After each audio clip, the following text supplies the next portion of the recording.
So here's the some of the work I did with that trichrome. I guess it's called trichrome cube.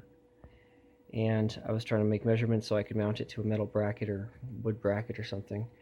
Still not sure how I'm going to do that, but got different layers of measurements I've made. For alignment, this is for the CRT bracket that mounts to the cube, and I needed to know exactly where to mount the CRT within the bracket so that it will line up correctly with the tube,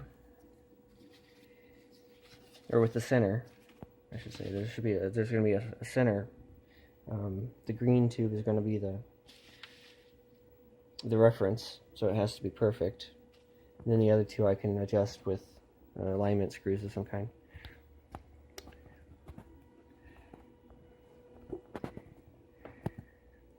And over here I mounted the isolation transformer on the wall, and I even added a old power meter above it to watch it spin, I guess.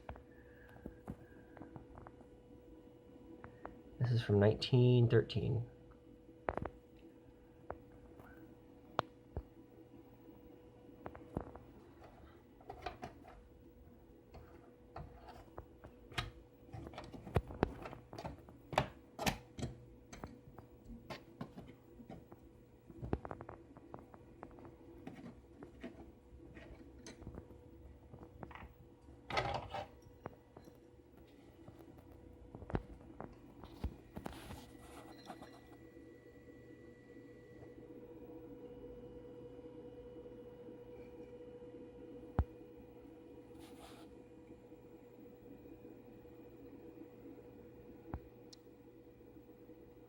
Smells like old gear oil getting hot.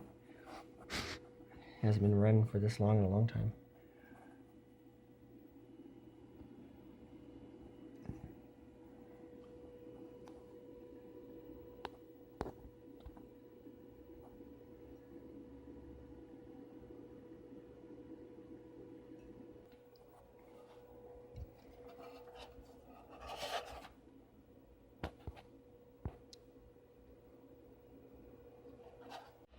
Here's another device that I wanted to reuse somehow. This Tektronix 221 oscilloscope someone gave to me a few years ago. It didn't work, and the parts that failed were, the one that I did find that failed was this inductor, but everything along with it had problems like tin whiskers and who knows what. It wasn't in working condition. It had turned on before, but it wasn't in working condition where I could use it for an oscilloscope. But the tube is still good, and I wanted to maybe reuse this tube in my Triniscope television as a service monitor, so I can view the waveforms of different sections of the TV. I do have all the electronics for it, but it was a portable oscilloscope. The batteries that were in it caused quite a bit of damage, and I didn't feel like saving it because I could just get another one of these down the street if I wanted to at Tektronix.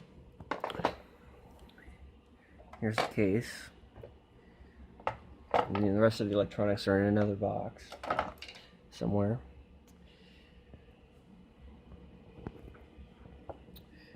And serial number 5.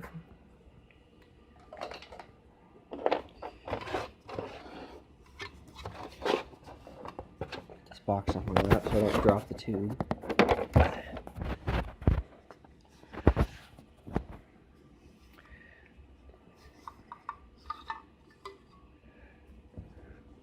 This is a ceramic body tube,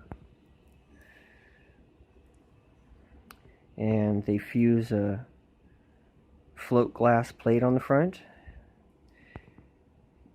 and make the rest of it out of ceramic. It's I think it's soldered together, and that allows them to paint on when they make this ceramic part that allows them to paint the inside of the tube with a whole bunch of conductors, so that you don't have to have probes going through glass, and then they can make the connections over here. And it also allows them to have very tight tolerances when making the tube, so that every single tube is exactly the same dimensions internally, and it doesn't have as much variation. And the back here is still made of regular glass. But you can see, I don't know why this tape's on here, I'm not sure what that's about. But there's a coil underneath, wrapped underneath. And 2 wires. We'll go into that. Look inside the tube. Let's see our deflection, beam deflection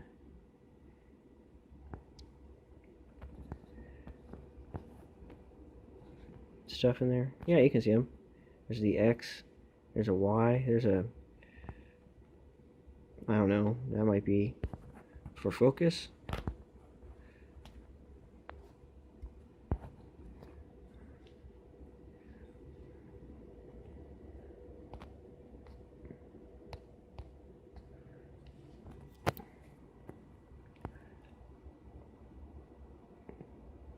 It's quite a lot of work to make this. That's neat. There's the gun right there in the back.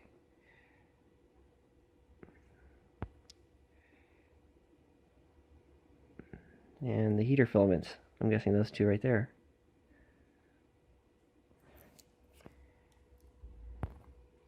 Here's the number of the tube, on the tube. And is that a date? It is a date. It says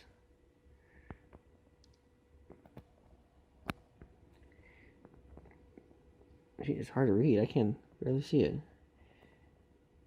March, M-O-M-A-R. Yeah, March. March 9 a.m. Or I don't see a year. Oh, maybe it's that thing right there. I can barely read it. Barely see it. Inspection. Someone's signature, I guess. Is there something underneath this piece? Oh, yes. More numbers. 315. Oh no. I have no idea what that means.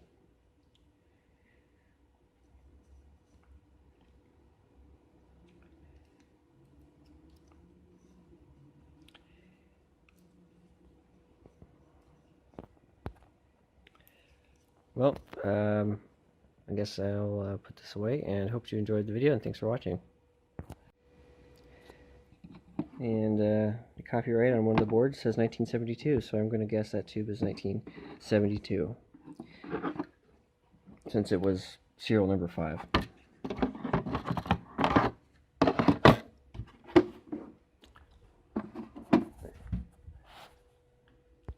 There's another one I have for parts.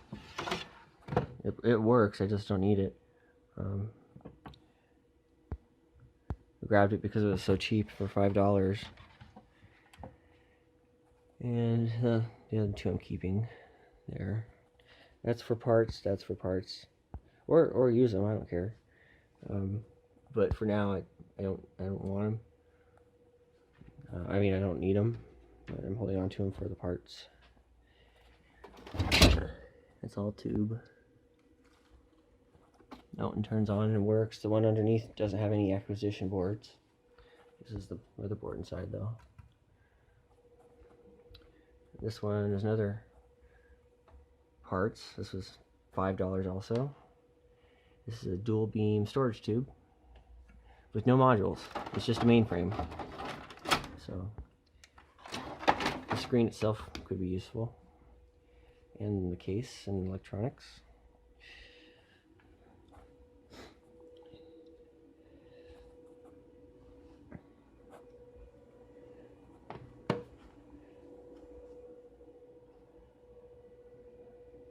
It's cold.